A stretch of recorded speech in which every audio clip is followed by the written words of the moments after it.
points already.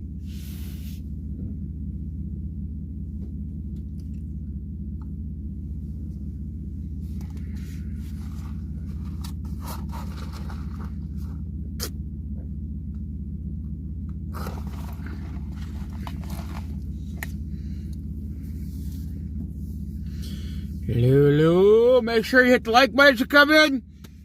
Everybody walks in, we hit the like, we share it out, and we subscribe. Show some love there, people. You remember, nothing in life is free.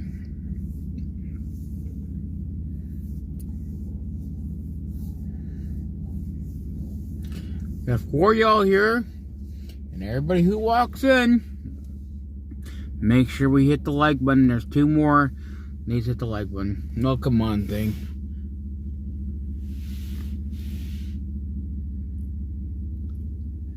At this particular point. Hey, sure everybody hits the like button. There's 5 y'all here. That means we need 3 more likes. 3 more. Second, another Pritzker Sucks rally. So, please, make sure we how about donate the money to us to go. We need it. It's Monday. Nothing's cheap.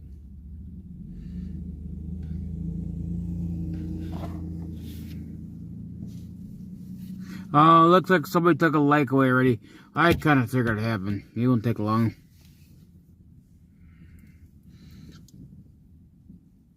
The lit tire is like everything before.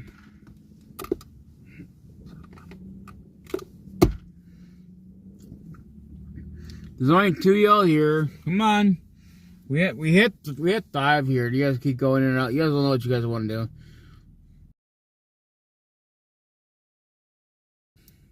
do. Get these little 2-year-old kids, man. You don't know which way to go in life. You guys really don't.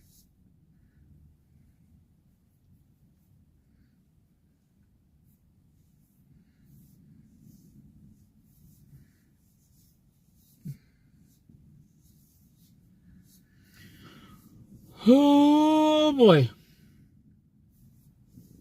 Oh, we got the lights taken away too. Oh, the Tards and Karens. They think it's gonna hurt my feelings. Yeah, nigga. You really think I hurt feelings? You took away the like button. Fucking kids, I tell you. You guys need a life, man. Here's what they do. Oh, you know what? Maybe that's a couple of tires here. I know he's chatting yet. You know, he'll start the video. And maybe he'll come in, watch it.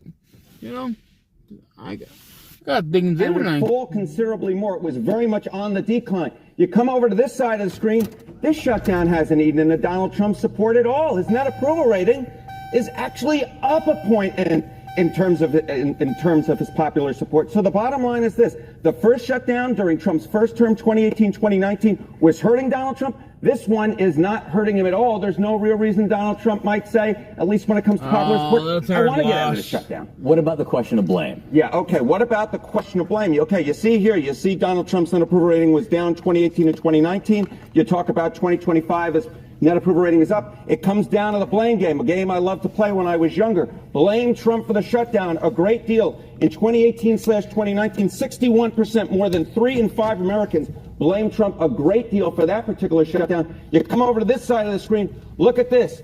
It's a different world. It's a different world. 48% of Americans blame Trump a great deal for this particular shutdown. So it's more than 3 in 5 back in 2018/2019. It's less than half, a drop of 13 points. Again, it's no real wonder that Donald Trump at this point, looking at the shutdown, says, you know what, it's not actually harming me politically, in large part because he's getting less of the blame. And he's doing things differently lost a couple during of this charges. shutdown. Yes, exactly right. You know, we talk about Donald Trump and you say, okay, he wants to be a consequential, influential president. Well, if the legislative process is basically freezed up, you know, on Capitol Hill, you may say, well, then he can't actually get legislation through. But that's not how Trump is governing in this term. We've spoken about this over and over and over again. He's using his pen. He's using executive orders. Trump executive orders at this point of presidency. In 2017, it was just 50. Look at this, already 210 executive orders signed by Donald Trump during this presidency. That is the most in a year. You have to go all the way back since Franklin Delano Roosevelt to find a president who signed more executive orders in a year than Donald Trump has already signed this time around. And remember, John Berman, we still have 2 months to go in this year, so it wouldn't be surprising to me if he signs even more. Yeah, it seems to be saying, Congress, you don't want to do something? I'll do it. That's right. Oh, we got some bottom there. Hold on. Don't mix baking soda with organic honey unless you're ready to read the fine print on a medicine label without I'll do it. I'll do it. Harriet, and thank you. So I want to bring in my good pal, Stephen Gardner, the host of the Stephen Gardner Show, who's on vacation, who's taking some time to talk with us tonight. Stephen, thanks so much for joining us. Oh, thank you. Thank you for inviting me on. So let's begin with some new poll numbers out of CNN. I think you're doing a great job. You know, I did a show one time, Stephen, where the background CNN was on, and I can't tell you how many people were hating on me. And I'm like, no, I watch them because I want to see how absurd they're talking. I want to see what they're talking about and make some fun of them. Why not? So 61% in 2019 blamed President Trump, 3 and 5. We're now at 48% who were blaming President Trump for this. So less than half the folks. What are we to make of this? Well, I believe we're going on day 20 of this shutdown. There's been 10 votes. The Democrats have voted against opening the government 10 times. Then they immediately run to the mainstream media and say, you see, Donald Trump won't reopen the government. But the American people see through it. At least, 52% are saying, actually, I don't think that this is Donald Trump. I think that this might be the Democrats that want money for illegal immigrants to get free health care. They are trying desperately to cover up the fact that Barack Obama's only legacy, the Affordable Care Act, is extremely unaffordable. It's made health care extremely expensive for every American. It's a forced tax. We need the free markets to be working to bring down the cost, not the government. So I think that this lays at the feet of the Democrat Party. Yeah, it does. You mentioned healthcare. I tell the audience here all the time, and I don't say it braggadociously, I say it enviously. I pay $900 a month, Stephen. More than $900 a month. Tommy wants to get hold of me. Tommy does all too. I mean, I'm like a healthy person who goes to the doctor maybe once a year, and I pay $900 just in the rare case, God forbid, something happens to me if I get hurt or whatever. I mean, that's crazy that anyone in America should be burdened with something like that. It's scary to me to think that I'm not the only one. Yeah, I mean, imagine me. I've got a family of 5. We're looking at over $2,500 a month without the Obama piece of crap care. They're threatening to raise upwards of over $4,000 a month, and not crappy American health care. We've got the sickest people on the planet. What we're all living through right now is a broken system, and the Republicans have done an excellent job of exposing Obama's biggest mistake, his legacy. At the same time, the American people, they're just not buying it. You can't vote to keep the government shut and then go on national television and say it's the other guy's fault. Americans are too smart. We have too many high IQ people in this country. Yeah, and you look at what we get for our tax dollars, Stephen, and I ask myself this every day living in New York. You luckily live out on the West Coast in a less liberal state. But now I'm mulling, in the next year or so, moving out of New York to a tax-free state and to a state where, you get more freedom. But I still ask myself, what do we really get for our tax dollars? I mean, you can't even say it's Social Security because we pay into that completely separately. You can't say it's Medicaid because we pay into that separately. What do we really even get for our tax dollars? You see crime throughout mostly big blue cities up through the roof. You see streets, at least in New York, undrivable for most cars. What do we get? The worst roads, the worst airports, the worst air traffic control system in the world. What are we getting for our money here in America? Good question. When I was reporting on the Obama years, tell me excuse me, what the you- Biden years, So they're the the same. streaming knows he has my When I number. was reporting on the Biden years, they passed gotta over call $1 me. trillion in out the there. infrastructure bill. Where did that $1 trillion go? Because nothing's gotten better. Yeah. We're waiting on bridge repair, railroad repair, airport repair. I mean, it's a really broken system. So you ask, what do we get for our money? Well, as the great Ronald Reagan said, government is not the solution. Government is the problem. This is why Republicans are fighting tooth and nail right now to hold back Democrats that are saying, we have to prove to the American people that the government can solve their problems. You create my problems. You don't solve my problems. But Democrats don't think like that. They literally have been brainwashed into believing, 50 murders a weekend in Chicago, that's normal. Yeah. 50 murders in Memphis, Tennessee each weekend, that's normal. Give me a break. This is disgusting. And now you've got President Trump going in. He's cleaning up the crime. They're actually getting projects up and ready. They're making tremendous gains on shutting down these wars that are just abusive to the American taxpayer. Thousands of lives lost every single week. Tell me. I guess when it comes to Trump, we are getting more. I would like to see more, but I was in Huntington Beach for the No Kings rally, and you had all of these old white people, flashing signs. Where's the Epstein files?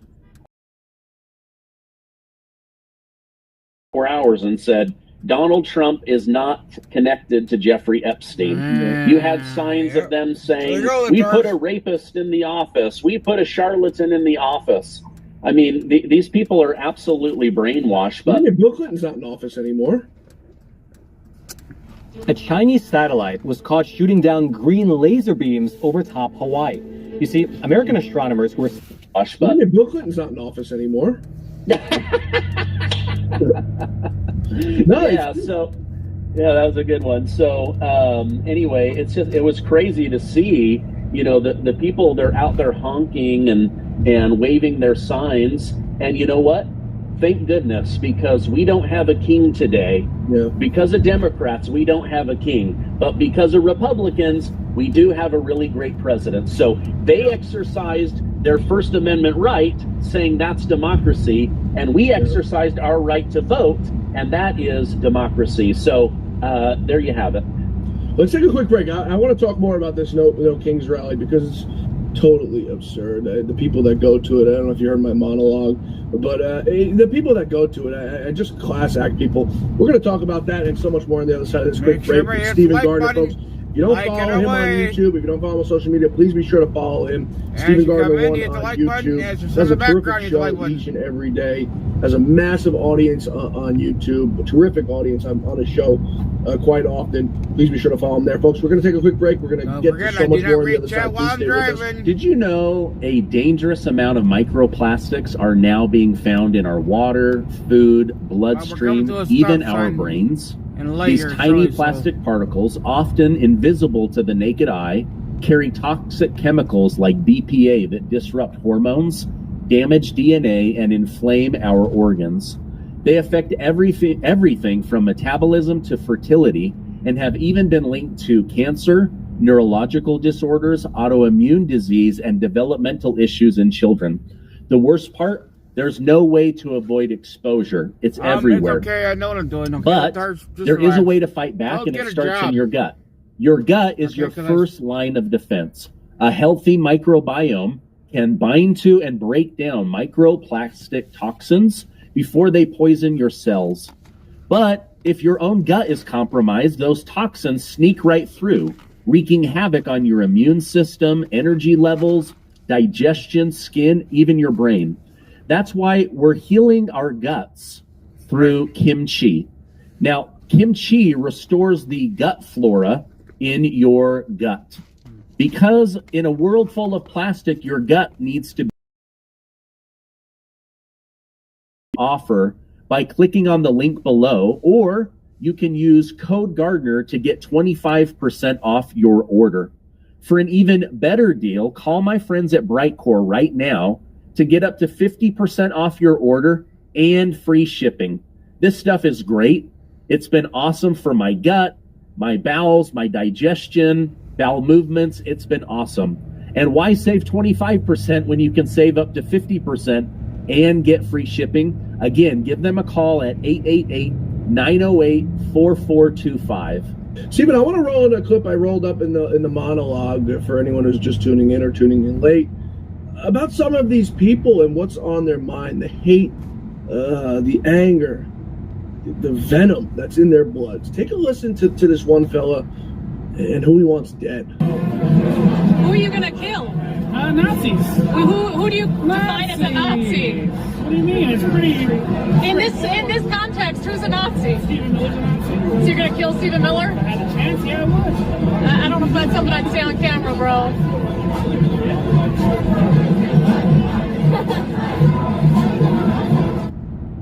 Freaks, there's no other way, there's no nice way to put it. And that, watching him say that with a smirk after we watched Donald Trump almost be assassinated twice makes my blood boil.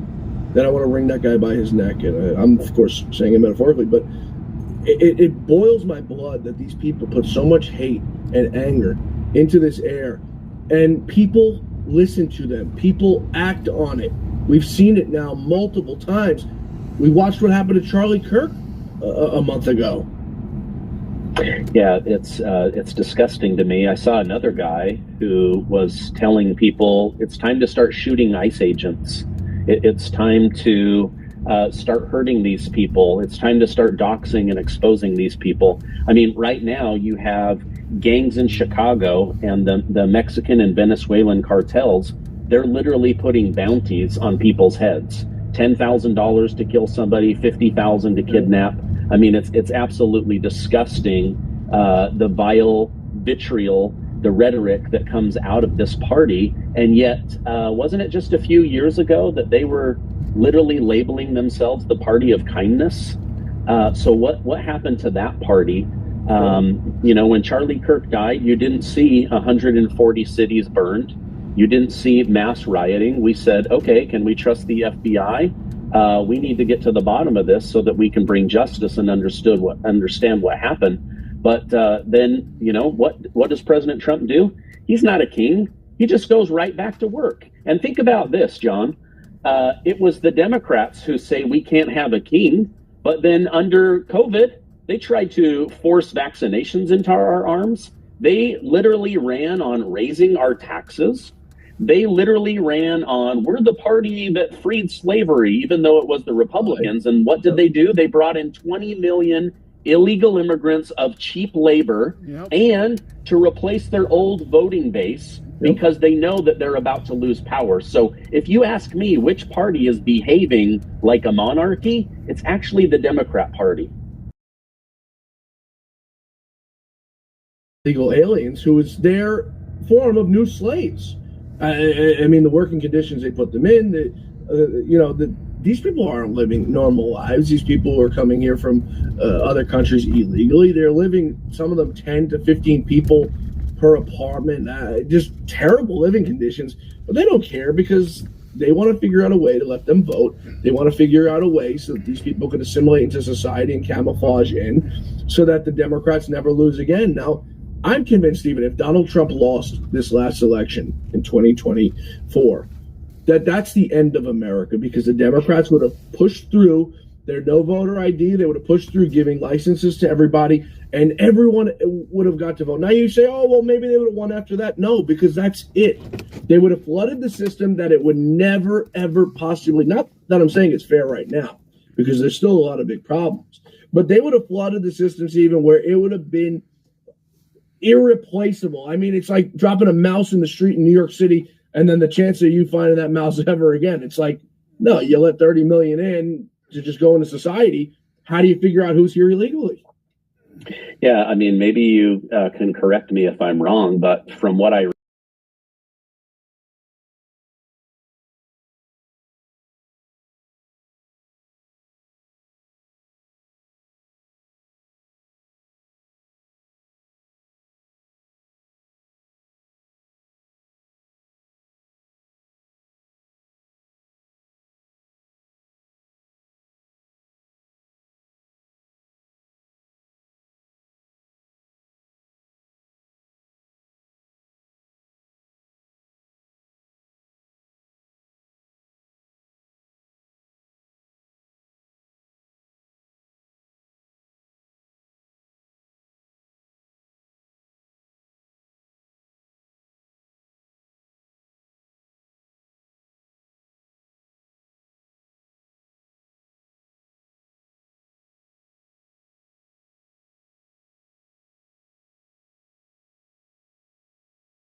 if he didn't help Donald J. Trump become the 47th president of the United States, because they were flooding all of the swing states so that they would never swing again. They were trying to strengthen blue cities so that they would never lose again. But the reality is we saw a red shift like we've never seen before.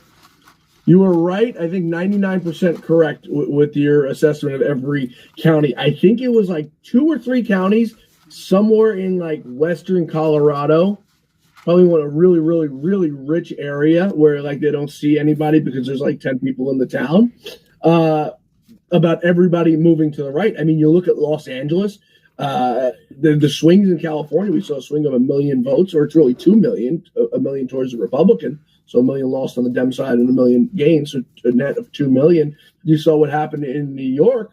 But there's still some people, and it doesn't make sense to me, right here in New York. Zohan Mamdani is about to become the next mayor of New York City. And I keep saying this because I say if it happens in New York, it could happen anywhere. I mean, New York is like the capital, of course, the metaphorical capital of America. You know, anyone who comes to America, they want to go see New York City. And I'm not saying it's a good thing because it's a dump at this point right now. And I'm stuck living here. But Zohan Mamdani is about to become the first openly socialist Marxist mayor of New York City ever. And he wants prostitution in New York. He wants to get rid of the cops. I mean, this sets a dangerous precedent that the people voted for this guy in a primary, and now the rest of the world is trying to get everyone else to beat him. I say, let the chips fall where they may. This man won fair and square. Yeah. When I was first getting my business up and running, I read a book here, and there's an entire chapter called Never Underestimate the Power of Free.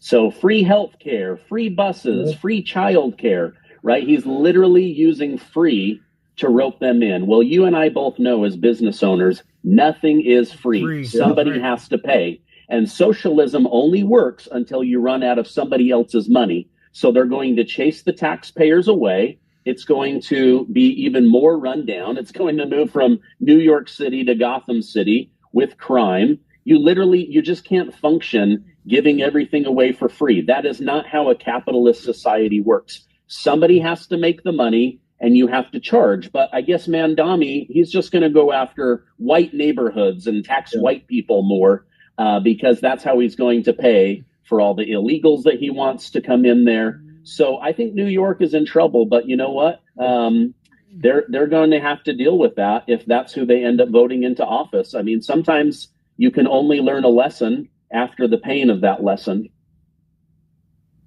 If you missed out on the active calendar last year, don't worry, because they're back in stock. After the pain of that lesson.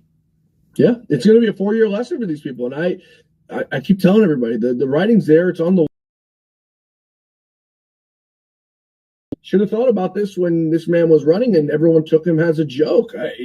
You tell somebody something's free, and there's enough dumb people out there who are going to, fall for the trick until they realize that somebody else, like you said, is paying for it. But now the writing's there. Like I said, this man's going to be the next mayor of New York City. There's really no stopping him. And I'm not sure really even why you would. You're going to go out there and vote for Andrew Cuomo, who killed elderly people, who with his draconian lockdowns. He's no conservative Democrat. He's just as liberal and Marxist as Mamdani is. So, I mean, what are we doing out here? We're going to go lobby for him? Yeah, and then you've got Silwa, who doesn't have a chance of winning, but bless his heart, he's been running in that red beret for many, many times, and he's a smart guy. But unfortunately, it's the ideology and the thinking of New York.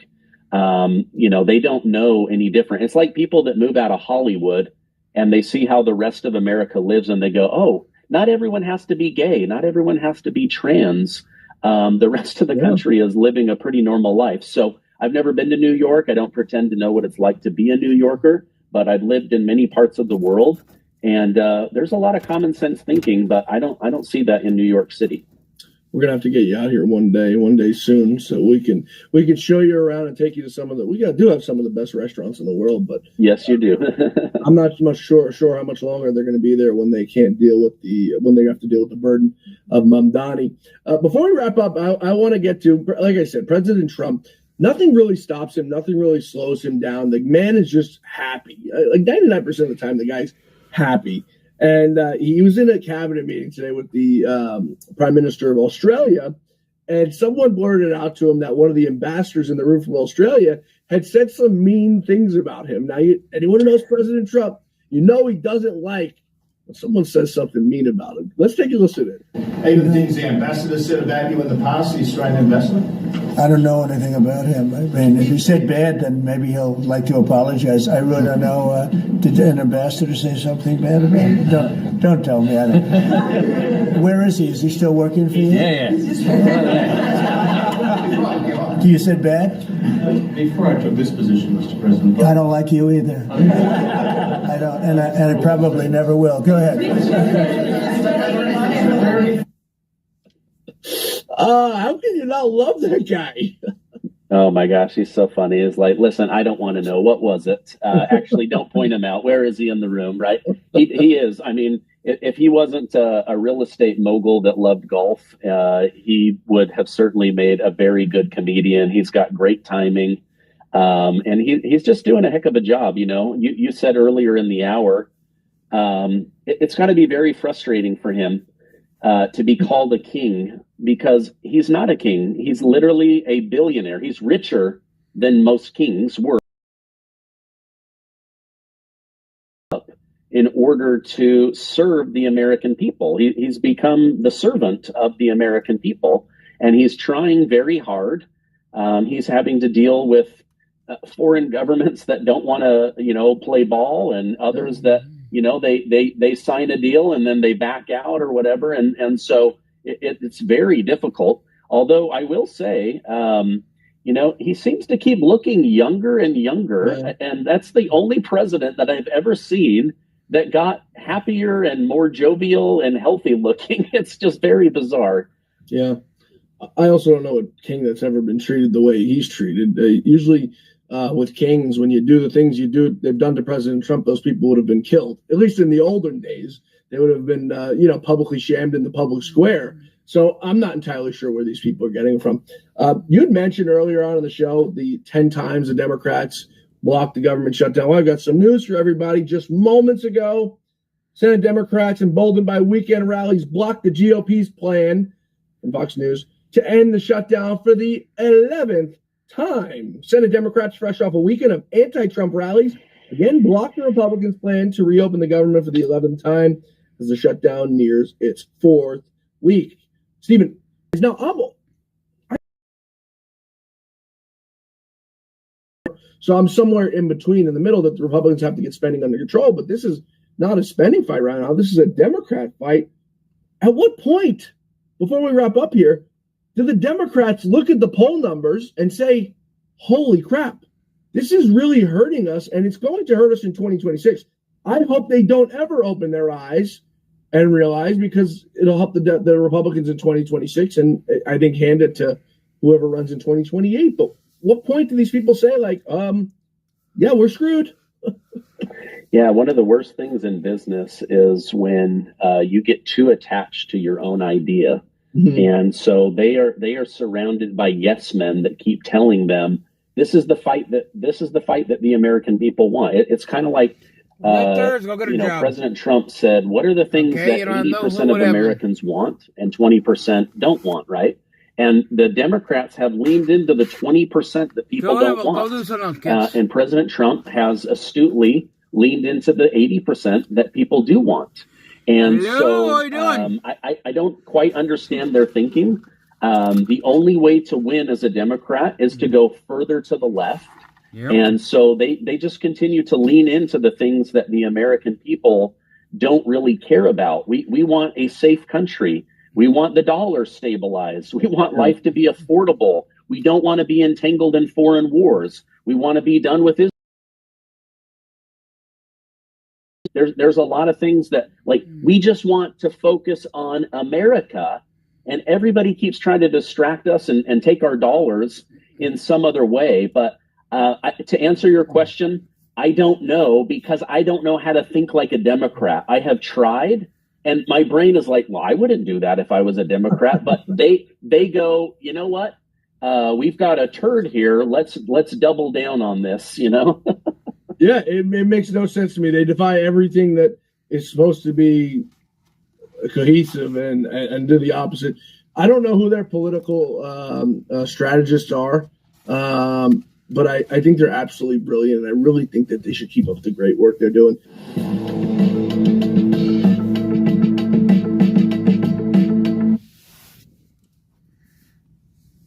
Every day, the media covers something new that is meant to divert attention away from what is really happening in America.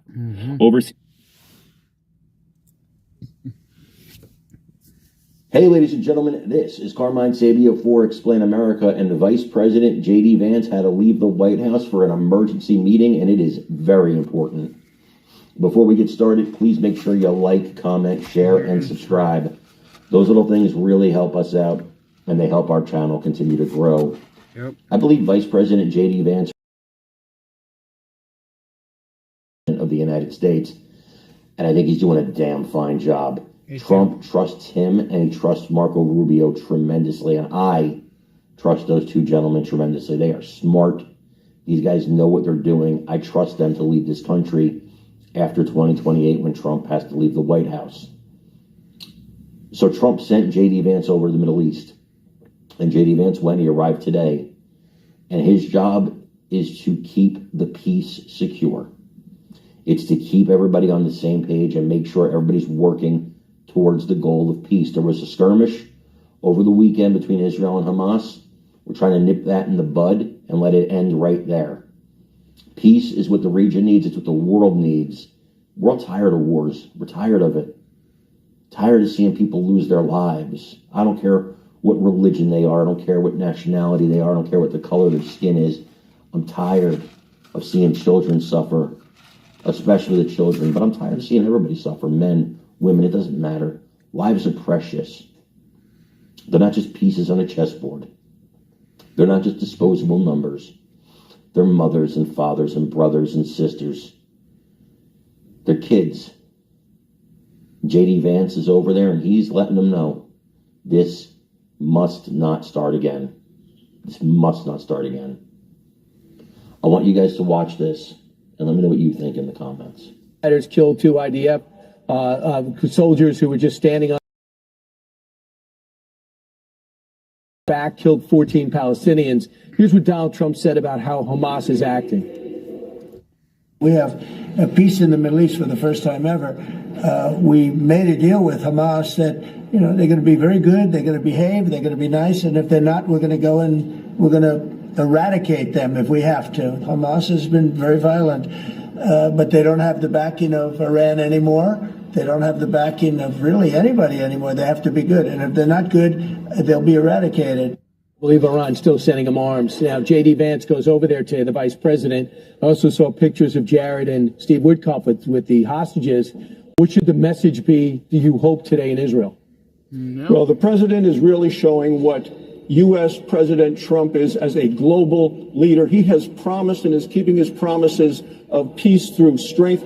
2 weeks ago, nobody would have ever imagined or believed that they could have gotten the hostages out and back, the alive hostages. President Trump delivered. There's now a pathway to peace. There's still a long way to go, but we're seeing peace through strength. I mean, consider what it was like with Joe Biden in the White House, the weakness of wishful thinking. President Trump took decisive action with regard to Iran, knocking out their nuclear capacity. What we're doing is the right thing. Now, there's still the 20-point plan that the president has put in place. There's a long way to go, but I think we're on the right path to a... All right. Thanks, Senator. We'll look forward to making some progress today at lunch. We'll see what happens. Appreciate it. Thank you, Brian. You got Thanks. it. Meanwhile, the race for governor of New Jersey. Okay, next one.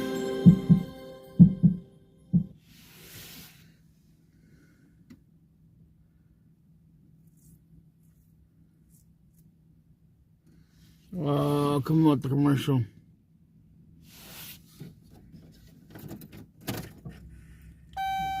It wasn't that long.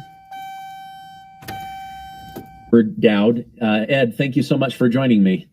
Stephen, great to be here. Thanks for having me on. So I've been following your work for many years. You first popped up on my X feed several years ago where you were mathematically analyzing the COVID death situation, and you said, wait a minute, we are being lied to. I want to go through that in a minute. But so Ed is brilliant when it comes to financial markets.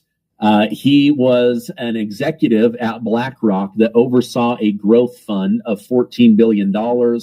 He and a partner now put out financial analysis on technology, emerging markets, things like that. So a very strong background in just watching things, digging into them, and understanding them. So as a money guy, you understand on where we're at right now. And then U.S. Treasury Secretary Scott Bessent said it is time to reopen the government. It's going to cost the economy $15 billion. We'll react to that in a minute. But what are your thoughts on everything going on right now? So we have a government shutdown, which, we've had these before. The longest one on the books is 35 days. I think we're 2 weeks into this. That was in the Reagan era. So, in the last 10, 15 years, government shutdowns have been vilified by the press, but they've been used as a tool between the two parties for decades, and the world doesn't end. But one of the problems we're having right now with the government shutdown is an economic data blackout. We didn't get September's non-farm payroll. We're not going to get the CPI numbers. We're not going to get a whole host of numbers because the government shut down. So the capital markets are looking at other things at the moment to figure out what's going on. The economy was driven the last 2 years before Trump got in by two things. It was driven by massive, unprecedented illegal immigration that was funded from deficit spending and washed through NGOs. That was a new economic variable. We were forecasting a recession at the end of 23-24. It didn't materialize, but that was due to the unprecedented illegal immigration funding plus government hiring spree. So in the government shutdown and under Trump, all those policies are reversing, and that's going to impact the GDP, and it already is. So we're going to get a hangover from the Biden administration policies. Unfortunately, Trump will probably be blamed for what's coming. He doesn't deserve the blame, but it's going to happen. And that's where we are. We're in this very precarious situation right now. We're seeing, the last gasp stages of an AI stock bubble. And if you track an index called the Geometric Value Line Index, it's got 1,700 issues in it. It peaked out in 2022, went to a secondary lower high at the end of 24, beginning of 25. Then we had the drawdown in April from the tariff scare, and it's now has not gone back to a high above that high. So we have two lower highs compared to 22. That's the real state of the stock market. The indices have been driven by tremendous concentration in 7 mega cap stocks. 35 to 39% of the SPX is 7 to 10 names at the moment. We've never seen this kind of concentration risk. We know how sadly, we know how the story ends. NVIDIA is, I think, more valuable. Its market cap is more value than the whole Japanese stock market. So, we've been here before, and historically, when we get these kind of valuations in the market, we put out a research note in February detailing that when you get to valuations like these, forward projected 10-year returns are zero, meaning there's a big drawdown between now and then, and that's unprecedented. Well, it's not unprecedented, but it doesn't bode well for stock returns on a go-forward basis. And what's really well hated are bonds and U.S. Treasuries in particularly. And we've been recommending people slowly reallocate their portfolios from less stocks to more bonds and cash, some portion of their portfolio in cash to take advantage of what will eventually be a nice drawdown in the stock market. And Warren Buffett, like us, has been collecting and hoarding cash for the last 2 years.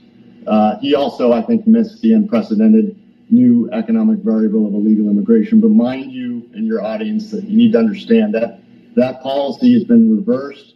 It's going the wrong way, and that sugar juice high is all being sucked out of the market. Okay. Well, you just confirmed a couple of things to me. Number one, Trump inherited a crappy economy that was artificially inflated by government hiring and then using illegal immigrants like mules to just dump all of this cotton candy government money into the economy, making everyone think that things were good, but in reality, it was just an artificial construct. Let me show this video from Secretary Bessent, and then we'll react to it.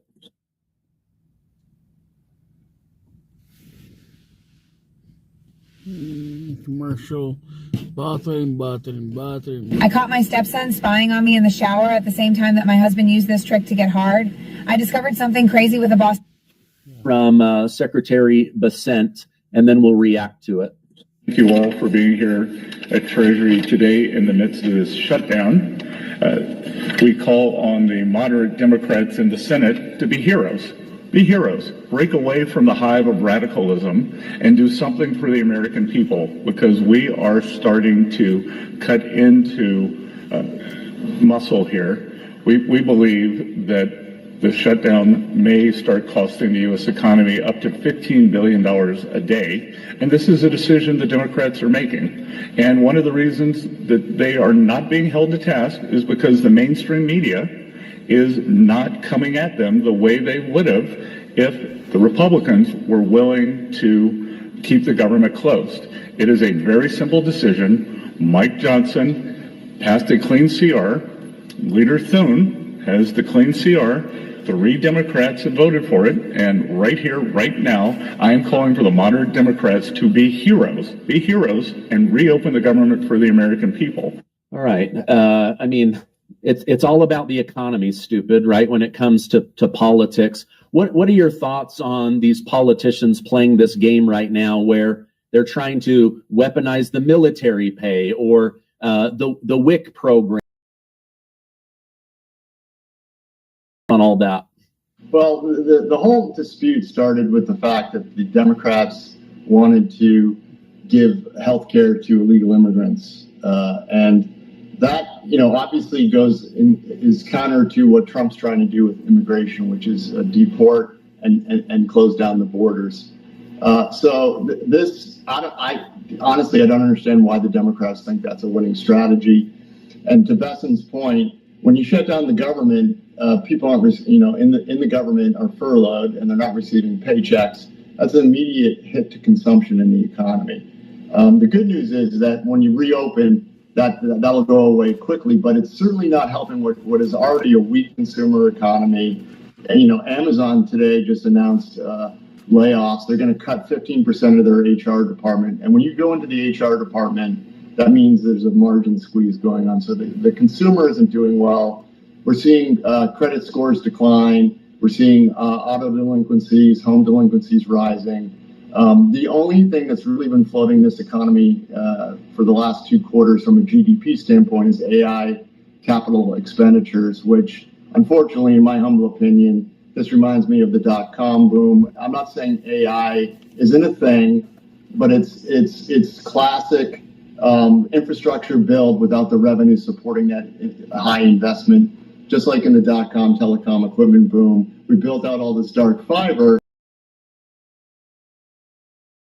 And if you remember, all the companies that really emerged after the .com crash, they came after the .com boom and took advantage of cheap broadband. Apple with their smartphones, Meta or Facebook, Google was IPO'd well after the .com boom, and Microsoft and others took advantage of that. So this is a classic bubble infrastructure build, and it's been supporting the economy. And we're at the point now where we're seeing them starve for cash, and they're now announcing spectacular future commitments of billions of dollars between each other. It's called circular financing. It's kind of the math doesn't work. They need to raise external funds, mostly debt, They're going to have a harder time raising equity for this $1 trillion build out that OpenAI just talked about. The power consumption requirements and the water usage requirements are dead on arrival. There's no way we're going to, stand for a doubling and tripling of our electricity prices while they build this out. So this model that we're currently in needs to reprice, and it will. It's a classic infrastructure build-out bubble, just much like the railroads we saw in the 1800s. It was a big capital investment. There were no revenues, but eventually the economy benefited and productivity rose after we repriced this infrastructure at much lower. And what I mean by that is bankruptcies. Then people come in and buy these assets for pennies on the dollar, and then the real boom to the economy begins. Okay. Interesting. All right. You mentioned this doesn't look good on the Democrats. A CNN guest said the same thing. Let me go ahead and play that. I don't think this is good for the Democrats. I mean, you have Donald Trump negotiating Mideast peace and flying to Egypt while Chuck Schumer is parading around the Senate, trying to stage a photo op. I mean, the split screen between actual governance of the Trump administration and just a Senate Democrats trying to figure out their message, right? Senator Van Hollen pointed out, or he called the expiring Obamacare subsidies a ticking time bomb the Republicans planted. They were introduced in ARPA, the American Rescue Plan, in 2021. I know, I was in Congress. We all voted against it on the Republican side. That was a Democrat budget reconciliation bill. It got to the Senate, and it needed 50 Senate votes. They talked about making it permanent, could not get unified Democratic support to make it permanent. It came up again in the Inflation Reduction Act. They kicked it can down the road. Again, solely Democrats voting in support of this could not get Democrats to agree to make these permanent. And now somehow, years later, it's the Republicans that are the sticking point. You were right in March, sir. Chuck Schumer should just continue to reopen the government. I mean, right now, Donald Trump is having to take tariff revenue to support food stamp and WIC programs. He's reallocating budgets within DOD so that troops are getting paid. He's actually doing work, and Democrats are still figuring out their message. All right, your thoughts on that? One group wants a photo op. They're desperate for these Obamacare credits. The other one is saying we've given you years of clean resolutions. Why? Yeah, I agree wholeheartely with the commentator from CNN. This is, I think, going to go down as an optical disaster for the Democrats. And also, it's bringing to the forefront Obamacare, which was a disaster and has been a disaster ever since its creation. It made healthcare more expensive. And I want to share a little anecdotal story from when I was at BlackRock. Before Obamacare was passed, the healthcare industry and the stocks involved in that ecosystem were tanking on fears that the government was going to, that Obama and his administration was going to nationalize healthcare. And then our analysts, when the Obamacare was announced, and then people started to analyze what was in the bill, and there was all sorts of conference calls between industry experts. My analysts ran into our offices, and my co-portfolio manager and I said, "So what's up?" He said, "We have to buy every healthcare stock on the planet." And I said, "Why?" He said, "This is actually, the bill was actually negotiated by the healthcare industry, and it benefits them." And what that meant was it created a system by which the profits would accrue to the healthcare industry. And if you look at the stocks of the healthcare industry after Obamacare was passed, they took off. So it's kind of a transfer of wealth from the American taxpayers to the healthcare industry. And that's why our costs keep rising. These health insurers have been making obscene amounts of profits. And this is the state of healthcare we have now, where, the average family has to, family of 4 or 5 has to pay $20,000 a year for healthcare insurance. And, what's the average income? It's absurd.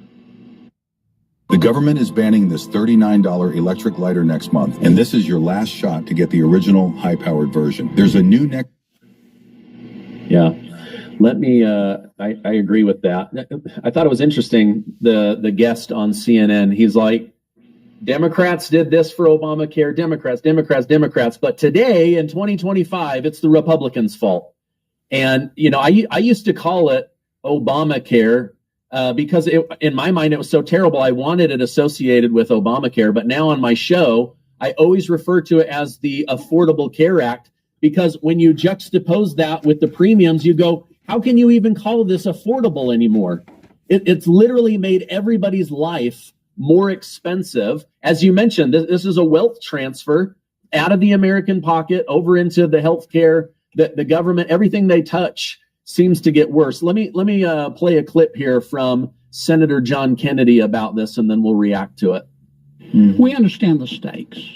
There are 24 million people on Obamacare who are receiving the extra subsidies. The Democrats started these things. The emergency. They said it was for the pandemic.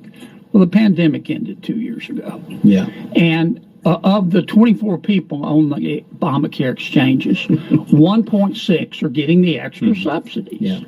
And what Biden did was take the cap off. Used to be you only qualified for the exchanges for Obamacare if you were a family for making no more than $130,000 a year. Well, now we've got families making $600,000 a year. They get the subsidy. And they get the subsidy. Yeah. It's almost like the Affordable Care Act is not affordable. No, that's Josh, you nailed it. That's the real issue. The subsidies, don't misunderstand me, are an issue.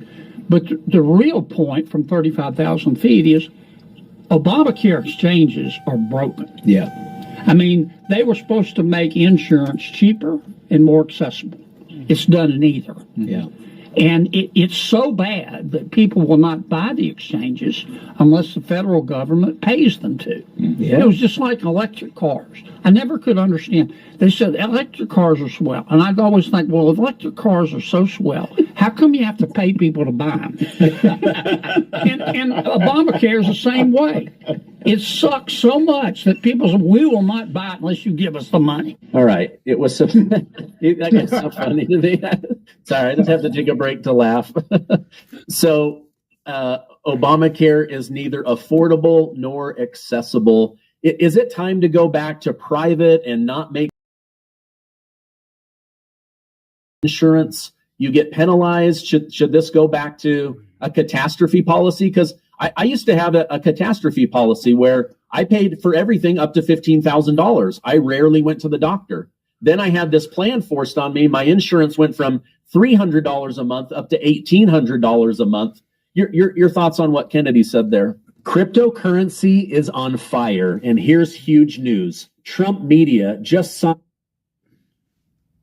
caused that spike, and it made sense to us because that's when in the third quarter of 2021, that's when every corporation on the planet in the U.S. Said you need to get this to keep your job, and that caused procedure vaccine hesitant millennials to have to get it, and that was the spike. The good news is excess mortality has come down quite a bit. But unfortunately it's still running at 5 to 10%. And, it's projected not by us, but by Swiss Reinsurance Corporation to be with us until at least 2030. And they, of course, blame the novel virus out of Wuhan for this, and don't, of course, maybe look at other potential options, which I believe is the intervention that was mandated on everybody. So, this is a sticking point in America. It's kind of still the elephant in the room. And Trump, while bringing Kennedy on board, if you look at what Kennedy's really gone after, it's everything but what happened during COVID. And I don't blame Kennedy. He's doing. I do think Trump has a blind spot. He wants to believe he saved 100 million lives. That Operation Warp Speed was the greatest thing next to sliced bread. But what we're finding as they start to unravel this forced vaccines on children is there was a doctor up on the Hill testifying before Congress, and he was showing that childhood chronic illness and adult chronic illness have risen as the number of forced mandatory vaccines has risen, and that there's a correlation between that. Let me show that to you in the audience, and then we'll talk about it. I believe that we are in the midst of one of the greatest crimes in human history. We have a product being injected into children 70 plus times over the course of their development that's never been tested against a proper saline placebo. Over that course of that time period, chronic illness in this country has gone from 10% of children having one or more chronic conditions to now more than 50% of children having one or more chronic conditions. Secretary Kennedy, in the hearing that he says that 76% of Americans now have one or more chronic conditions. And I believe that lots of these chronic conditions, 3 million children with autism back in 1970, the rate was so low that it was essentially zero. I'm outraged by that, and I think every person in this room should be outraged by that. I don't know how to say it anymore clearly that we need to change course in this country. And I'm terribly disappointed by the medical profession. In the social sciences, there's this term called epistemic capture, which is when the entire knowledge production process becomes captured by one industry. And that's what's happened with science and medicine. And so I think we need to change course. And I think the people who have covered up the autism epidemic and the epidemics of iatrogenic injury should be held to account for their actions. Don't mix baking soda with organic honey unless you're ready to read the fine print on a medicine label without glasses. This is literally a simple trick astronauts use to protect their... All right. Pretty strong accusations there. But I hear what he's saying where, okay, the mainstream media cannot survive without big pharma because they're 70% of their income. These medical journals, they can't survive without the money from big pharma. Elementary schools, junior highs, high school, they have dug in. You can't go to these schools without getting those 72 shots. And they've never been placebo tested, saline tested. They're not tested against doing too many at the same time. Some of these vaccines were tested for 4 days and then granted approval. Your thoughts on what he was saying there? Yeah, so this is an interesting topic. And, you know, I'm 58 years old, and my kids were born 20 plus years ago. And I think obviously the vaccination schedule was way different back then, lower amounts of mandated shots. And so I was not aware of what was going on with the chronic health of America until COVID. And COVID kind of ripped the veil from my eyes. And when I started digging into this mandated COVID shot, I realized that this is a process that's been ongoing for decades, and it's slowly but surely culminated in the COVID shock and awe of complete pharma government partnership. And what we discovered is to what you said, you know, 70% of the income of a lot of this mainstream media comes from the pharmaceutical industry. And quite frankly, no one really buys drugs from TV ads. It's been money payments to not criticize the pharmaceutical industry. And if you go way back, there were 60 Minutes used to profile all sorts of negative news stories about pharma. And then these types of stories and investigative journalism all but disappeared. Roger Ailes, the deceased Roger Ailes of Fox News, said to Bobby Kennedy, you know, I love you, Bobby, but don't you dare say anything bad about, you know, the pharmaceutical industry on my show. We'll pull you. This is hush money, and then in the medical journals, it's hush money, and so this has unfortunately become a way of doing business, and over time it became institutionalized, and it's the institutional imperative, which is to protect the money machine and not human lives. And unfortunately, lots of people, I think, became used to this kind of way of doing business, and they just kind of accept it. And we have institutional rot. It's deep, and it's going to take years to unwind. And even today, given what we know, it's still very controversial. And you can see the backlash people get when they try to talk reasoned arguments. We just had Cheryl Hines on The View talking about her husband, Bobby Kennedy. She did a fabulous job defending what he was doing. But you could see the kind of the low-key vitriol from those on the show talking to her. And I think a lot of it has to do with a big part of their income comes from the pharmaceutical industry, and they know that. Yeah. I mean, I believe ABC owns The View. Look at what happened with Jimmy Kimmel, right? He says something, the sponsors immediately push back. Hey, we got to pull this guy off the air, right? Like now imagine ABC News and Disney, how entangled they are with Big Pharma. And then you say something like they just immediately have to shut it down. And here's proof of that. Here we have RFK Jr.'s wife talking with Megyn Kelly about this very topic. I was at Fox. If you said anything about the vaccine schedule for kids, you get a call immediately to stop talking about that. Yeah. And Pfizer was one of our big advertisers. Right. I was young and didn't really put it together. Right. But it is crazy. Like, there are certain things you're not allowed to talk about. You can't talk about it. And he was like, a third rail? Let me love it. Right. Let me hold it. And you're over there like, I'm like, Bobby, everybody, you're like making people go crazy. So just... What the fuck?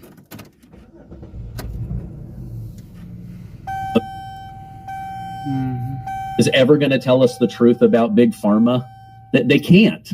They'll like she said, you would immediately get a phone call, shut it down, or else you're going to lose your job. It's just sad that corporate capture has infiltrated our lives. And as Megyn Kelly said, I never put two and two together. I think now the American people are starting to put it together. Absolutely. And, the FDA gets, about 70, the FDA drug arm, the drug approval arm, gets about 70% of its budget in license fees from the pharmaceutical industry. So their budget is also beholden to pharma. So we have this total, and by the way, that was a New York Times article. I didn't pull that out of my that's not my number. So the whole institution is designed to protect itself and to keep the money spigot flowing. And it's sad that we have so many people, and a lot of them aren't conscious of what they're doing. Some are. It's like when you get into an institution and you're young and you figure out pretty quickly how to succeed in an institution and the way of doing business. And that's just the way of doing business. And everybody kind of accepts that. And they kind of think, well, I won't be affected by it. But, someone in those departments and in those institutions probably had a child or a loved one affected by those decisions. Yeah. That reminds me what you just said of the movie Idiocracy, where they're like, we put Gatorade on the plants because Gatorade's good for the body. Why wouldn't it be good to the plants? But the more Gatorade we put on the crops, the more they die. Well, so what do you guys do? We give them more Gatorade, right? Like, obviously the answer is more poison. So it's just sad. But I believe that there's a great awakening, a great noticing of what's happening around us like never before. At least that's my hope and prayer for America. Ed, this has been a great conversation. I appreciate a link to your book, but where else can I point them towards? Yeah, so I mostly post on X. My handle is @Dowd, D-O-W-D, Edward. We have a website for our firm, financetechnologies.com, spelled with a PH. You can buy our research reports there. Also, we have all sorts of free resources and free investigatory work on everything COVID related under the humanities projects, excess death, disabilities. We show that cancer started trending higher in young people beginning around 21. All sorts of good information there for free. And also I have a personal website at dowd.com. Okay, great. I will put all of those. Thank you so much for coming on. I hope you have a great rest of your day. Thank you, Stephen. This has been great. Thank you.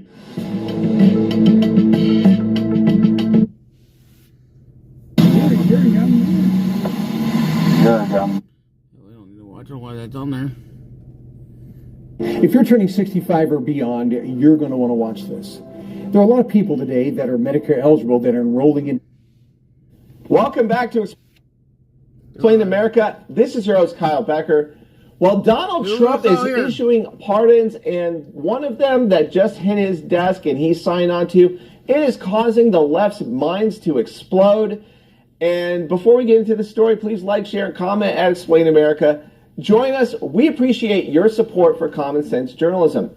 Well, of course, the left-wing media, they didn't really want to talk about Joe Biden's hundreds and hundreds and hundreds of pardons that he issued, kind of, at least they were written in his name by AutoPen, as he exited the administration. That's right, Hunter Biden got a pardon, Fauci got a preemptive pardon, Schiff and Cheney, they got preemptive pardons. Well, they're probably not as good as the AutoPen ink that was spilled on them, but, you know, we got to see if that holds up in court for another day. But in this case, we're talking about a Republican that was actually removed from office because, well, they engaged in some corrupt activities and they were called out. Of course, corruption is a way of life for Democrats, so a lot of people weren't very happy about it. But we're talking about former New York Congressman George Santos, and Trump ordered his release from a federal facility on Friday. And Trump said, as a justification, quote, George has been in solitary confinement for long stretches of time and by all accounts has been horribly mistreated, unquote. And he added, quote, therefore I just signed a commutation releasing George Santos from prison immediately. Good luck, George. Have a great life, unquote. Well, the president cited the former New York lawmaker's political support in the announcement, saying Santos has the, quote, courage, conviction, and intelligence to always vote Republican. And he also said George Santos was somewhat of a rogue, but there are many rogues throughout our country that aren't forced to serve 7 years in prison, unquote. And that's really the point, because if you look across the board of Democrats who mysteriously at you, and that ranges from Ilhan Omar to Jasmine Crockett and the rest of them, well, none of them have been even indicted or convicted or sent to prison for any time whatsoever for this mysterious accumulation of massive wealth while being public servants. So federal prosecutors in New York say about the Santos case that he is guilty of filing false financial reports to the Federal Election Committee. He inflated his fundraising numbers, they said, and he allegedly collected over $24,000 in unemployment insurance benefits. And, his treasurer, Marks, has pleaded guilty to the charges. In a previous indictment in May against Santos, charged him with embezzling money from his campaign and lying to Congress about his income. He had previously pleaded not guilty to those charges, and confessed his innocence for months, and he was scheduled to go on trial in September. So, Santos, I think the reason for this pardon was just the disparity of justice between the Democrats and the Republicans, the two-tier system of justice. Santos did wind up being incarcerated, and he is now free. And I think that it's just simply the two-tier system of justice that is really the big problem. Is a rogue, he is a colorful character, and that doesn't excuse any corruption that might have been proven in a court of law. So weigh in with your own thoughts. What do you think about Trump pardoning Santos and others who are Republicans? Do you think this is balancing the scales of justice, or do you think it's injustice, or do you think there should be justice against Democrats who are corrupt? I lean towards the latter. Let's have equal justice under the law for everyone. But weigh in with your own thoughts. We always appreciate hearing from you at Explain America.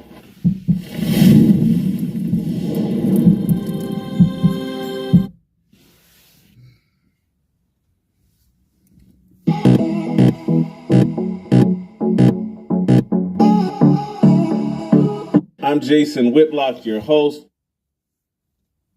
Oh, come on. It's freaking buffering. I'm joined by Virgil Walker. Anthony Walker and Chad Jackson. Anthony, if you could start us off with prayer. Let's pray. Father God, we're thankful for today and thankful for the opportunity to serve you and to live as an example. Father, we pray as the discussion that we have that it is pleasing and acceptable in your sight. We pray for those who hear it, that they hear the truth of your word and understand your will and your way. We're thankful. In Jesus' name, amen. Amen.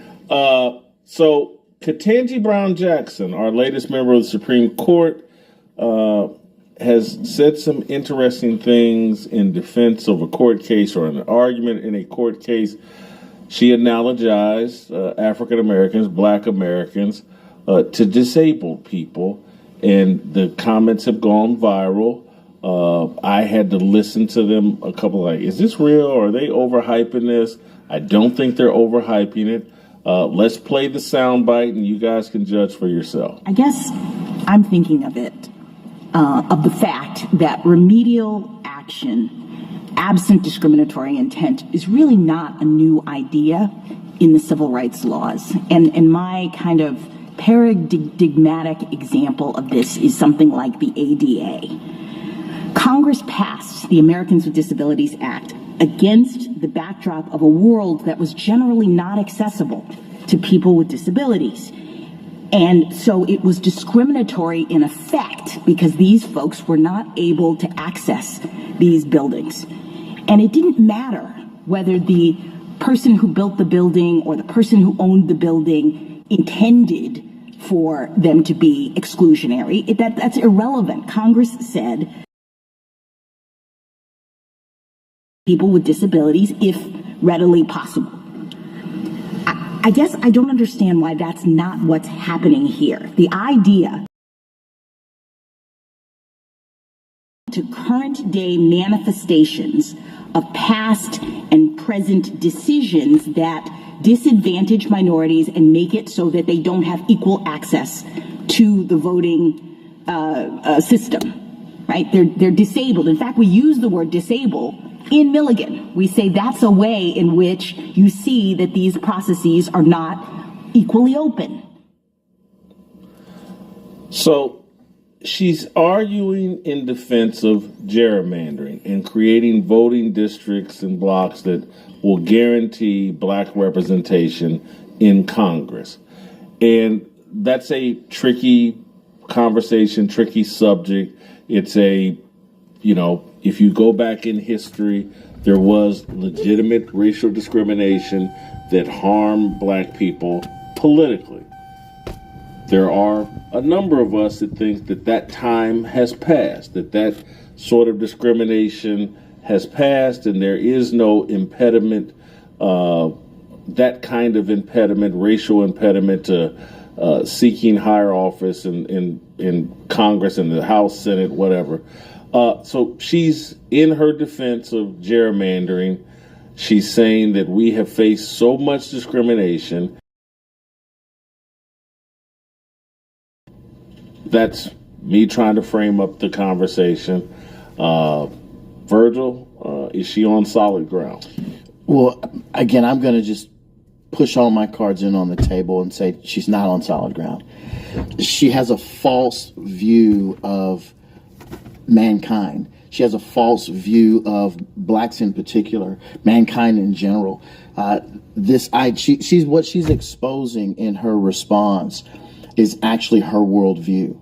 Her idea that Blacks are handicapped, Blacks are disabled, Blacks are beholden unto white power structures and submitted to that. Not only historically speaking, as you kind of laid out, but even in the here and now, to the degree that we need our own quote unquote Black representation is problematic. The idea that that's going to be the answer for the problems that are in the Black community is problematic. There's so many layers to the problems that she's created with with her idea, with her thought, that I'm sure we'll unpack. But that's just the start of my thought. She's on false ground. She has a unbiblical anthropology. All that means is a unbiblical view of who we are, who man is. An unbiblical view that we are not image bearers of God, that you can assess who we are on the basis of the level of melanin in our skin and the historic narrative that has been permeated throughout American culture and society. Chad? Yeah, I would second a lot of what Virgil said. For me, I can't help but to consider the historical context of this whole conversation. For example, when you look at the poll tax not only disenfranchised blacks, but also disenfranchised many whites as well. Because the objective was to make it to where only what they believed to be responsible people voting who had a vested interest in the republic and the upkeep of Southern heritage and the upkeep of, wherever in the country one might find oneself. They had racial components to it depending on what part of the country you're talking about. So the story is much more complex and much more nuanced than they didn't only want Negroes voting. And so this whole idea of, of blacks being disabled because of not having political representation is not entirely true. But then, too, it goes back to what Virgil was talking about with respect to it presupposes that the only way that a person can be free in America is to have political representation. Right. And that is kind of this kind of leftover ideology that we saw in the civil rights movement, which is interesting because when you look at Black America prior to the civil rights movement, 4 out of 5 black kids growing up in 2-parent households, you see we were marrying at about 75% of black adults were married, if I'm not mistaken. You see an increase in entrepreneurship, an increase in home ownership, an increase in just self-sufficiency, ranging from the turn of the 20th century to around about the 1950s. Mm-hmm. And then you have this new rhetoric coming through the civil rights movement, which is talking essentially about political representation. Mm-hmm. And then out of that, you get the Voting Rights Act of 1965. And so you see this kind of changing of a mind that goes from the kind of things that Booker T. Washington talked about to now the kind of things that Martin Luther King and his contingent are talking about. And I'm not trying to make this thing about Martin Luther King. But my point, though, is that you had a kind of mindset shift that took place where we believed that it's no longer up to us and our men to make our way in this country. It's now up to who represents us politically. Who, that determines how we move forward in this country. And so this idea that Ketanji Brown Jackson's putting forward, that we are disabled in this country because of who represents us or who doesn't represent us, this is, again, like that in itself is a crippling mindset. It's not necessarily who represents us or doesn't represent us that cripples us.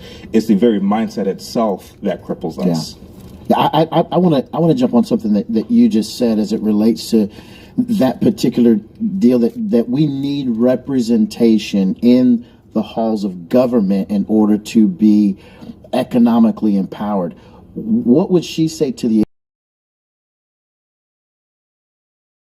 ones who are making the most wealth, right, in the United States? It's not whites, it's Asians who are doing better in the areas of education than any other group of people. Why? It's not because of political representation. It's because their kids studied well, right? There are all kinds of issues related to how we better ourselves that have nothing to do with out there government and have everything to do with what we do in our homes that she's not talking about, but she's articulating kind of the ethnic trope, the black trope that says, we got to be in the halls, but we got to speak truth to power, right? And so once we do that, once we get the halls of government back, government in her mind, based on her worldview, is God, right? The God she serves is government, and we need the power of government in order to fully exercise who we are as people.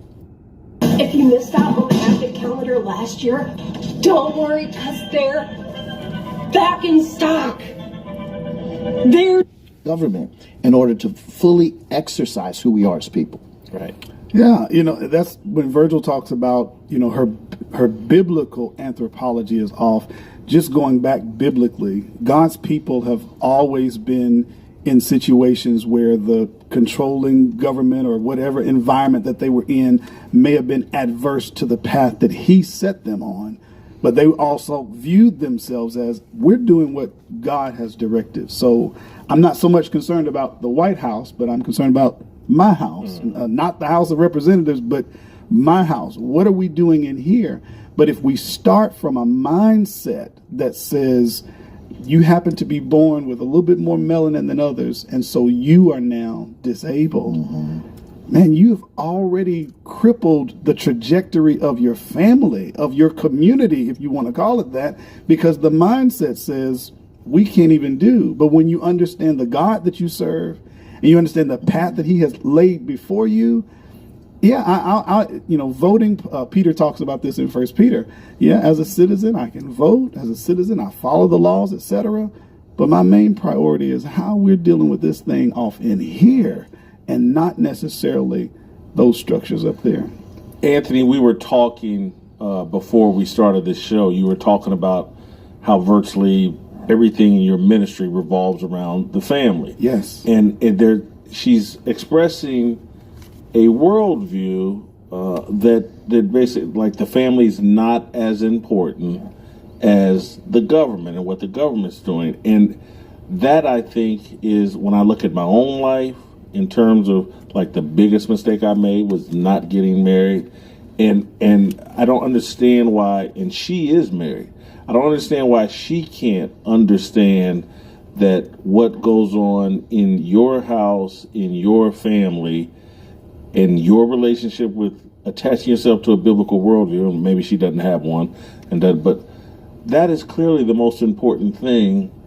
And we keep talking about that other people are. His father became ill. I think he had a stroke, and he has multiple siblings. My elder does have multiple siblings, and they qualified for government help. But his father saw that as an invasion into the family. They refused any government help because he's saying, I got sons, I got daughters. Right. We can do this. Now, y'all going to have to, that means a 14-year-old, you're going to have to take on more responsibility. You're going to have to do these things, but not because I've gone down as a father are we going to allow the government to come in. My wife's side of the family, they have a compound of land that they said, no, this is ours. We're going to take care of this. It's that mindset that says, we got this. You can't leave, and you can't even change the trajectory if you're saying, well, we could only do it if the government somehow helped us out in this dynamic. Right. Those to me, that's true white supremacy. Right? If your thought process is, I can do nothing apart from the benevolence of white people, whether it's getting our district gerrymandered so that we can have enough of a voting block for representation, guaranteed, or whether it's saying that government is the hegemonic power structure that is white, and so we can't make it. I mean, Ketanji Brown Jackson should look at her own life as of the obstacles that I've encountered to rise to the highest court in the land. And I'm not special, but again, if you subscribe to W.E.B. Du Bois's Talented 10th, you probably believe that you're the special one and that no one else can rise to the level that you are. But all of that, I go back to the initial statement that I made. This is those who promote this social justice mindset are the ones who are the true white supremacists. They truly believe that white power structures are so powerful that they can overthrow God himself and allowing you and me to access what we've got coming based upon our faith and God. Yeah. It's actually interesting because it reminds me of, because you're absolutely right. I mean, they do profess to be gods themselves, and that they know better than the rest of us in terms of what it will take to fix society. I was just reading a book this past weekend. It's called The Klan Unmasked, and it was written in 1926 by William J. Simmons. And in it, the chapter that he dedicates to the Negro, he says the Negroes are like children, and they must be protected and cared for by us whites. But they shouldn't only, the responsibility of caring for them and protecting them shouldn't only fall on the South. It should fall on the whites in the West and the whites in the North as well. And so he took on this kind of position of being benevolent and the kind of caretaker of the childish Negro. And I don't really see the difference between... Today's social justician would say that's exactly right. Exactly. I don't really see the difference between what Ketanji Brown Jackson's saying and this Klansman of 1926 is saying. It's basically, essentially the same thing. And this whole idea of believing that we in the academy, or we in the ivory tower, or we, the social engineers of society, or whomever, can rejigger society to build our utopia. To reiterate, it does smack of kind of like a God complex, but also too, you'll notice that a lot of these people who profess this are themselves people who come from very affluent backgrounds. And they look at the rest of society and say, they can never really get to where I am. Right. But here's what I can do to try to make life more comfortable for them. Right. And so if you're a judge like Ketanji Brown Jackson, you become an activist judge. And just the late Justice Antonin Scalia talked a lot about this. He said that the Constitution, he took a textualist view of the Constitution. What was the intent of what was said? Whereas you have these liberal judges, they believe in something called a breathing or a living constitution. It changes with the times, depending on what the mood or the milieu of a given society is. The Constitution should change or be interpreted accordingly. And so that's kind of the view that she takes. And I don't want to cut you off, Chad, but I want to, and that's how they view the Bible.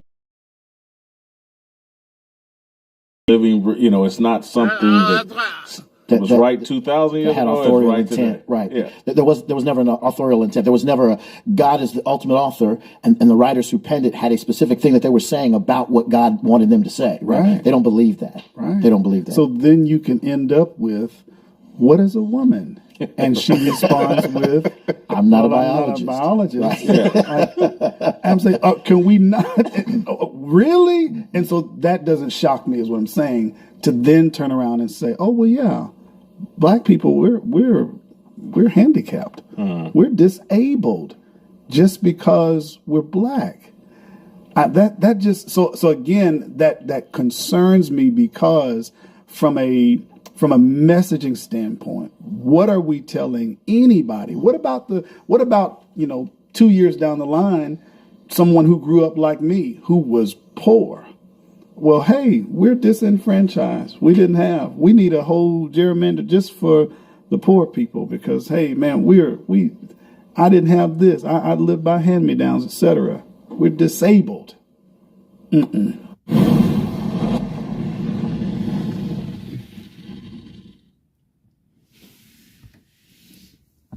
This charger actually repairs your phone while charging, and everyone thinks it's too good to be true. Nobody believed me at first, but now everybody wants one. My friends roasted me for buying a fast charger online.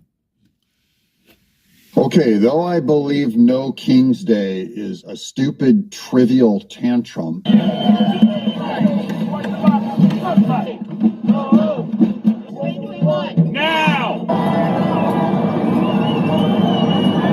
It is all the rage today in the news. It probably won't be by Monday. Welcome to Doug in Exile. This is where the happy patriots are. Part of why I'm happy is because the Democrats are doing this No King's Day out of desperation.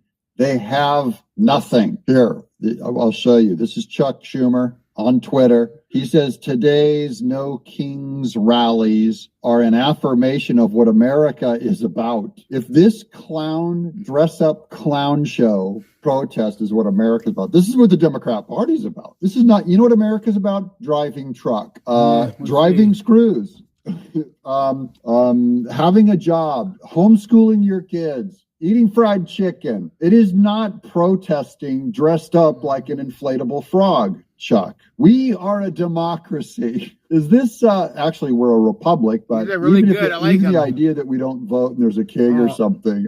This is not for debate, Chuck. We have no kings. I love how he's informing us like, everyone, we all agree that that we have a king right now. But I got news for y'all. There are no kings. Thanks, Chuck. Despite the fact that Trump has even said he wants to become one. By the way, Trump could want to become a king all he wants, and it would not make him a king. Chuck, your party acts more like a king. Trump may, Trump is your daddy. King, by the way, Chuck, and I don't think you'd even make a great senator. Here's Mike Johnson's response to that Chuck Schumer's, and this is part of my developing Mike Johnson and cheering him on. Yes, Mike, learn to make a fist, fight back. We're teaching, it's kind of like teaching Pinocchio how to be a human, the little puppet. He wants to be a real boy. I think Speaker Mike Johnson is learning how to be real MAGA, overhanging with Trump. He's definitely flowering into more leadership, a stronger masculine form of conducting himself, which I'm all for. Here's Speaker Mike Johnson. Chuck Schumer has been in Congress for 44 years, but his power is now in jeopardy because the Marxists are planning to take his seat. That was the accusation against AOC. In his desperation, he's selfishly chosen to, quote, show a fight by 1, shutting down the entire federal government, 2, demanding $1.5 trillion new wasteful spending, and 3, promoting a rally openly sponsored by communists. Chuck Schumer is shameless. True. But the best, most gnarly ownership of the Antifa, No Kings, communist rally is by Laura Trump. She absolutely smokes him on her own show. Right here we go. Yeah, it's all ridiculous, Charlie. Obviously, everybody can see that. It should surprise absolutely nobody that the same group who doesn't understand the meaning of fascism and who also can't define what a woman is doesn't understand what elected in the 2024 election. It was a Democrat. I just like that last one. The party that doesn't know what a woman is also doesn't know what a king is. And just look at the top down of this protest. We're going to get down on the ground with some of these people. These are all old boomer hippies left over from the 60s. All of them. You'll see. This isn't now, here's C3 with just a reminder. There's nothing organic or grassroots about the No Kings protest. Just the usual communist NGOs and nonprofits every single time. So these are all laundered through the Democrat Party. Hundreds of little micro companies funding this thing. And I believe each of those micro companies could be funded by Soros, but Soros isn't the bad guy here, guys.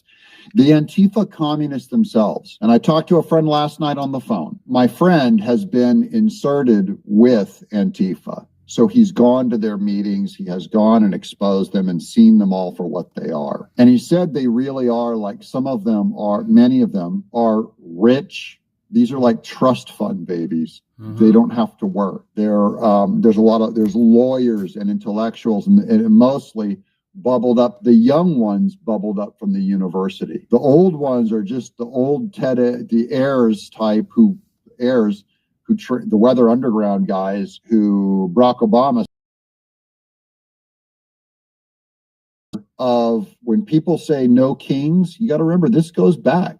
No kings go back to the No Kings agitators take the LA freeways, don't stop. So here they are. I'm going to get to here. Because this tells you everything you need to know. They stopped traffic in LA. And then look at all the Mexican flags. No Kings they will take on any radical. They're officially, pro-illegal immigration. They don't believe in borders. Communists and never believed in borders because they don't believe in a country's own strength to define itself. There's the noise. They're just walking in the street. And what was the fruits of there's a guy on stilts, on the whole circus element to it. What did that accomplish? They're not gaining ground. You're not winning votes. It's not helping anything. Here's Nick Sorter, who got Nick Sorter on why putting his life on the line to report on left-wing agitators is worth it. Remember, Nick Sorter got arrested up in Portland, Oregon, and the Portland Police Department let Antifa go and then went after him when he pushed against him. Here's.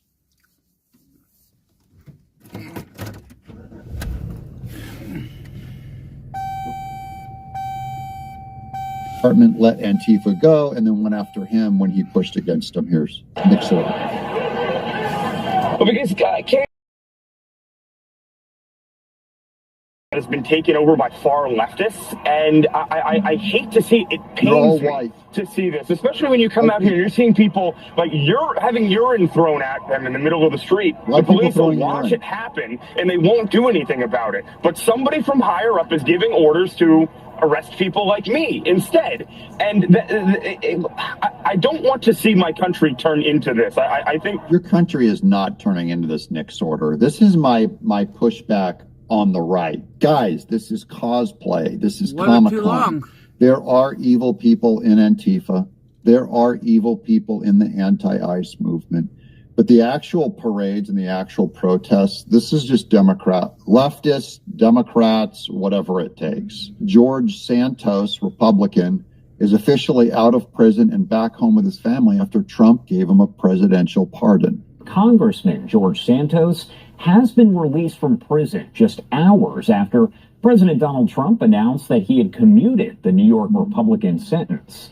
Santos's attorney, Joseph Murray, tells me that his client was freed from the federal correctional institution Fairton in New Jersey just before 11 p.m. Eastern time last night. Murray saying, quote, "They were just waiting for his family to come pick him up because the facility was in a remote area. Once his family arrived, he walked out and got into the car and they drove home together." So George Santos is a free man back with his family. I saw some guys on the right, even, some right guys, David Bahnsen, who I respect. I'm going to go watch David Bahnsen speak at Fight Laugh Feast here in Nashville in a couple hours. But David Bahnsen was furious that Trump let him go. He goes, "Republicans, how can you defend this?" And, David Bahnsen's always like the big Constitution, financial guy. He's on all of the right wing, not right wing, but the neocon shows. And he's not a Trump fan. And David Bahnsen goes, "You can't defend this." And the problem is, this is an example of David Bahnsen being anti-constitutional, that the president has a plenary power to commute sentences, to pardon people. And Trump used his constitutional plenary power. It's immoral, or you think it's wrong. David Bahnsen cannot complain about what the president decides is a reason why he pardons someone. Well, you're allowed to complain, but I'm just saying there's no constitutional basis for it. The president can commute any sentence he wants for any reason. And in this case, I actually think he's right, because I think George Santos, who I'm no fan of, he's a liar, whatever. I think he's funny, but he got put away purely for political reasons, so I could see why Trump would reverse it. So the shutdown continues. The Republican Party's not going to pay $1.5 trillion to illegal immigrants coming into our country, coming in for a lot of reasons, coming in from prisons, from jails, from all over the place, from Venezuela, many countries. We're not going to do that. So the shutdown continues. It's a Democrat shutdown. It's a Schumer shutdown because his career has failed and it's over. I met with President Zelensky, as you know, today. We're holding our grounds. We're not giving up. We're not going to give illegals one penny. Now, I wanted to give you a look at the actual No Kings protest. Let's get down on the ground with the people. This is in Carrollton, Texas. Okay? Carrollton, Texas, guys. How are my Texas people feeling about the No Kings protest? The No Kings protest here in Carrollton, Texas. These are all old white people. Look at them all, down to a person. I don't see any black people. I don't see any young people. These are all old, boomer, day by day, Godspell, put a flower in the end of your gun, peace, protest, make love, not war. These are all old hippies. And it is almost exclusively all old white people. Honky. Kind of interesting demographics. There's the printed No Kings. They're all given a little printed sign. Here's your sign, little obedient, little useful idiot. Here's your sign. This is Brian Allen says, thousands are flooding the streets of Chattanooga, Tennessee. That's my state, out by my son's college. Tennessee, a deep red state, but not Chattanooga, my people. Sorry, neither's Memphis. To protest Trump's king-sized ego and authoritarian grip. This isn't a fringe movement. Now, remember, when the Democrat says it's not a fringe movement, it's a fringe movement. This is No King's Day in action. They're all excited. America's had enough. The crown is cracking. You're an idiot. Look, there's the inflatable frog on the right, their little symbol. Here we go. That's a copyrighted song, so I'm going to turn the volume down as we make our commentary about this protest. So, all white people, and by the way, Chattanooga has a huge black population. I don't see a bunch of black radicals showing up. These are all middle-aged, frankly, well-fed, because this is Tennessee after all, well-fed agitators, a lot of boomers, a whole lot of white people. Does this look like America turning? That's what I want to ask my chat. Does this look like America turning a corner? I don't think so. Wait, I got one more. This is protesters flooding the streets of deep conservative territory, No King's Day. That's the messaging they're putting out. The No King's Day is reaching into conservative territory. They're trying to make it into a national movement, though it's nothing of the type. Look at this. Once again, fat white boomers. This is... I had already accepted I was going blind. I used eye drops, went to specialists, tried everything. My Mac... Fat white boomers. This is... Got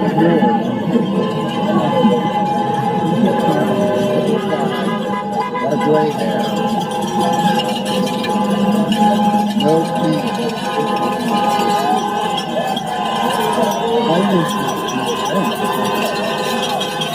Yeah, when you go. Did that convince anyone? Did you guys see the people ringing their cowbells and holding up the signs? Are you convinced? I want to find, is there one person in my audience that goes, Doug, I'm kind of shaking in my boots right now. I don't know. I think maybe we really do have a king. Here's Bo Ludin reporting on the loser, Thomas Massey, breaking. President Trump just endorsed former Navy SEAL and Army Ranger L. Gallerine, urging him to launch a campaign against the Rhino.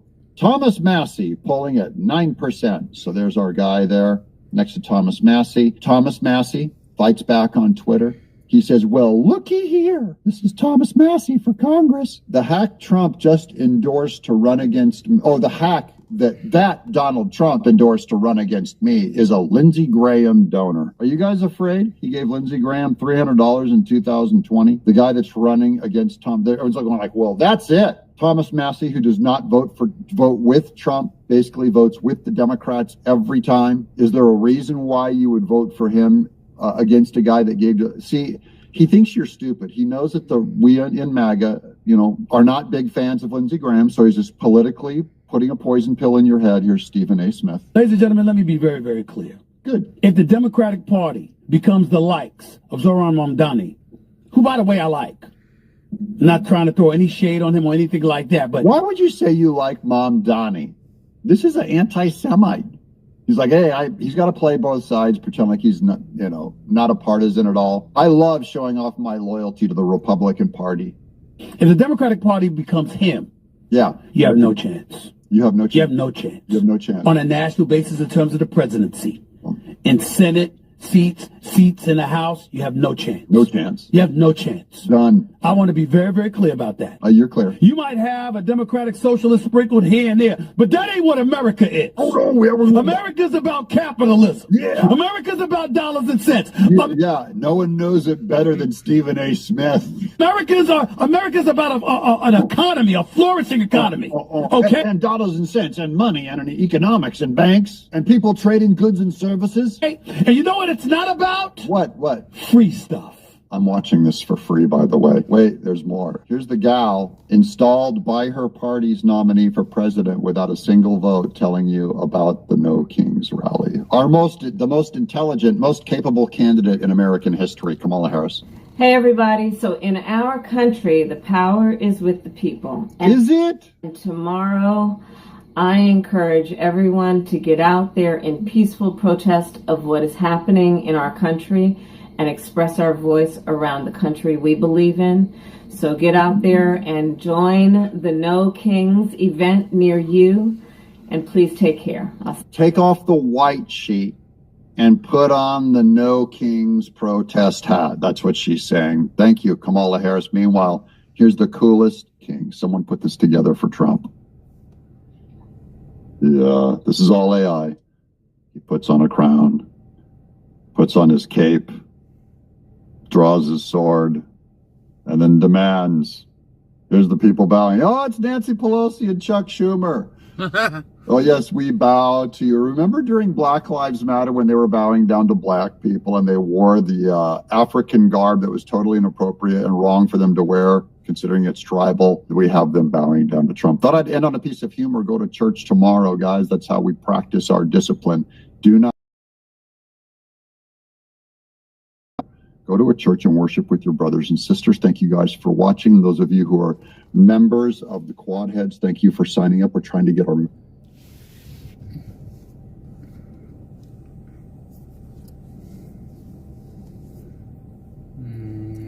Come on.